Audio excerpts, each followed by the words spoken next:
5 bells. Stand by all stations. Attention, all districts. A 5-alarm fire. 5 bells. Move in immediately. That's it. Let's roll. Let's go.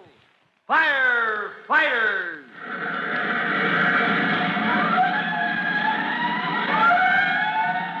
Presenting Firefighters, the true-to-life story of our unsung heroes who stand ready to ride by day or night against our most murderous enemy, the demon of fire. In just a minute, we'll join Tim Collins and Chief Cody to learn what's happening in the search for the salesman who is selling electrical equipment of such bad quality that it is a fire hazard. But before we join the hunt, here's a message.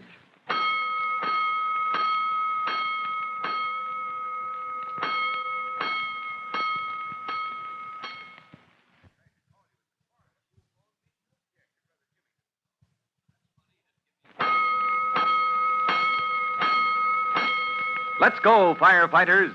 Let's go to the rooming house at the corner of Tim Collins' own street, the house in which Miss Andy Layton lives. As you remember, Miss Layton is an old friend of Tim's mother, who has known the young fireman ever since he was a child. That's why when Tim tried to warn her... Miss Layton, I'm trying to warn you. It isn't safe. You mustn't use these electrical cords you bought from that peddler. Timothy, did you say mustn't? Yes, ma'am.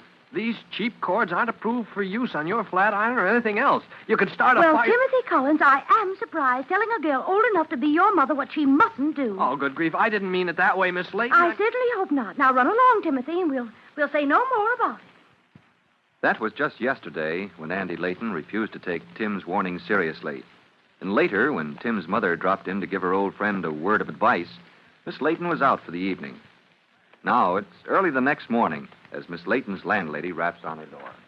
Miss Layton, you waked up yet? Miss Layton. Good morning, good morning, good morning. Come right in, Mrs. Gansett. Oh, my sakes, you waked up already, Miss Layton? Oh, such a beautiful morning, I just couldn't sleep another wink. You better be careful, Miss Layton. Oh, I'm always careful, Mrs. Gansett. Nothing happens to me. If something's liable to happen to your boss, Miss Layton. You ain't careful, you're liable to be on time to work today. Your poor boss, what's he going to think? Oh, Mrs. Gansett, that's the silliest thing. Why, I'm often on time. If it was ever early, guess your boss would curl up and blow away. What you fixing to do? I'm going to press my suit, Mrs. Gansett. It gets so rumpled, but it's so pretty. Ain't that iron hotted up yet? Wasting my electric juice, letting iron set around all plugged in. Well, it's almost hot enough, but you don't need to worry about wasting electricity. This is one of those new cords. Oh, one of those electric cords Miss Collins was talking about? Mrs. Collins? When? Oh, last night when you was out. Miss Collins came rushing over all in a swivet, but you was out. Oh, that's a shame. There, I guess the iron's hot enough. I can start pressing now. Miss Collins, she left a message. Oh, dear, that's why I came all the way up those dratted stairs, all the way from my basement to the second floor.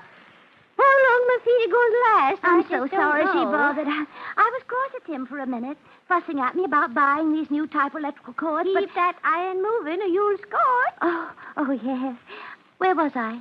Oh, but poor dear, she didn't need to rush over like that to apologize for Tim. He said, darling, but he's just like his poor father, always fussing about fire hazards. Well, all I know, Miss Collins was in a swivet. Wanted you should be sure and use that cord.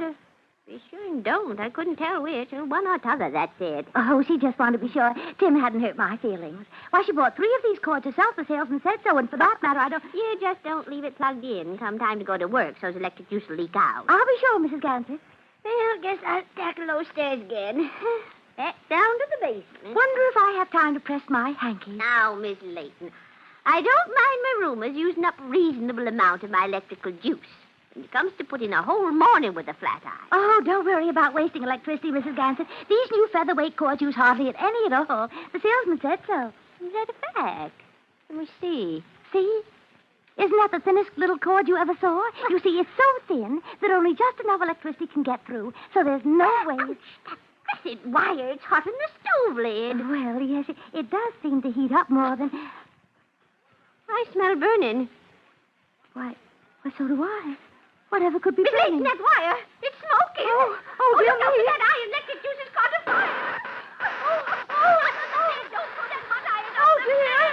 Fire, Miss Layton. Oh, dear, what shall I do? We'll all be burned. Open that window, you ninny. Fire! My bed's on fire! Help!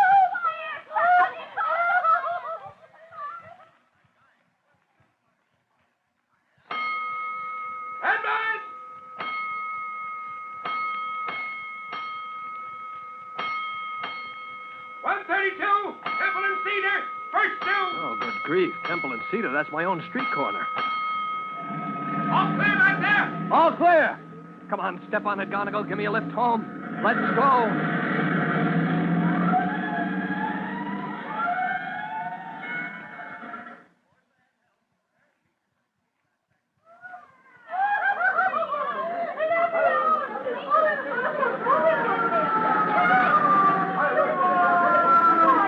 I knew it.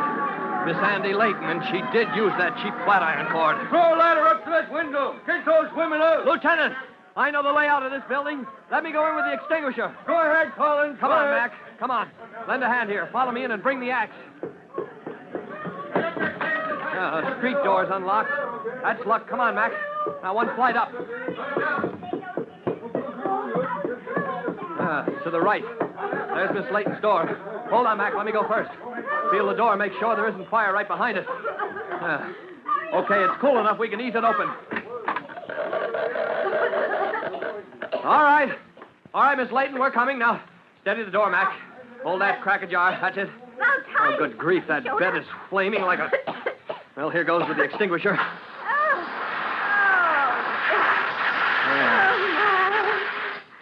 All right, Miss Layton. You're safe now. She's out. Ruined. My mattress and sheets and rug is ruined. Mac, where'd she go? Hey, you on the ladder. Did you take one of these women down the ladder? Oh, she's in the closet. That's where she is. The closet? She ducked into the closet just now? Well, certainly she ducked in the closet. Those firemen poured into Lady's room. They're not dressed for company this hour of the morning. Now, go on. Get out, all of you. But we've got to make sure there's no more danger, Miss Ganser. We've got... Ruined.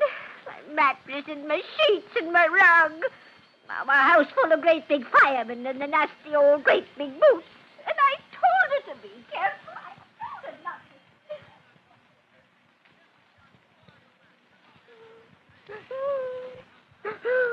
Oh, please, Miss Layton, we don't mean to scold you.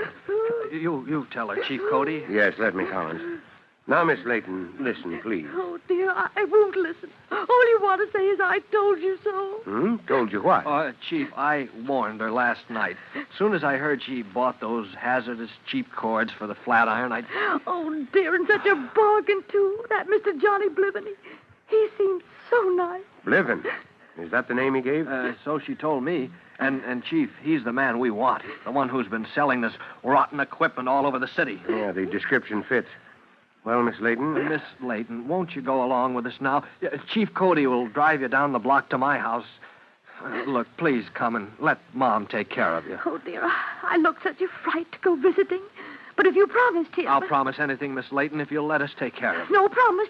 You won't scold me anymore about my bargain. Oh, dear, I never could resist a bargain. Well, madam, you've learned your lesson. We'll say no more. But there's one scallywag in this town who's going to hear from us about those fake bargains. I hope we get him before he does any more damage, Chief Cody. We'll get him, Collins. Now, take this lady to your mother's house while I talk to the... what's her name, Mrs. Gansert? Maybe she can help us pick up the... Anyways, I don't have no truck with peddlers I don't know, so how should I know where this Blivens is? Nobody knows where he is, Mrs. Gansert. Not the police, nor my boys in the fire department, nor anybody else. But he'll turn up somewhere. And all we need is to have somebody tip us off when he does show up. A little shorty kind of man, you said, with a shiny blue suit? And a gold tooth, Mrs. Gansert, and a small mustache. Now, if you could mention to your neighbors that we'd like to pick him up... What makes you think I got time to go pestering my neighbors? Well, at a guess, after this excitement, you'll have a few neighbors dropping in. No, I shouldn't be surprised. After all, a quiet neighborhood, you don't have fires every day in this district. Well, folks will want to see the ruins, so to speak. Makes me kind of famous, don't it? Losing property by fire like that. Well, yes. The folks will be dropping in, so... So I'll tell them to keep their eyes peeled, Chief Cody. I'll tell folks we got to help catch that feller. And after all, it was him caused the ruination of my mattress and my bed sheets and my rug. Now, when last heard from, the unknown man who was peddling those dangerous electrical cords was right in Tim Collins's own neighborhood. And Chief Cody hopes that if all the people of the district can be warned by word of mouth, as well as by radio and newspaper, to be on the watch, maybe the slippery stranger can be caught. But the chase takes a strange turn, as you'll hear in our next true-to-life episode of The Firefighters. In just a moment, Chief Bob Cody will tell you, boys and girls, how you can help the firefighters in your own town. But first, here's a message you ought to hear.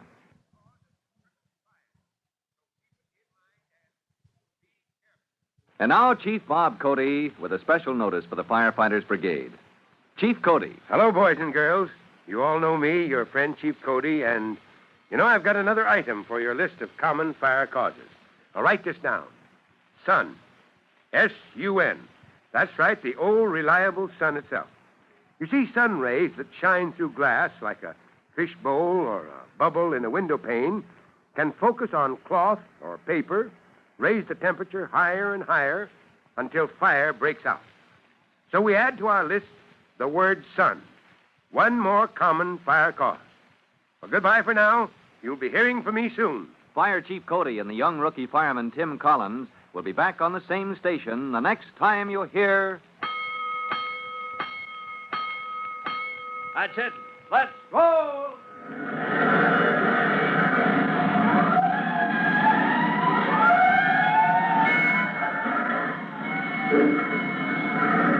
Let's go! Firefighters! Firefighters is a copyrighted feature of William F. Holland Productions.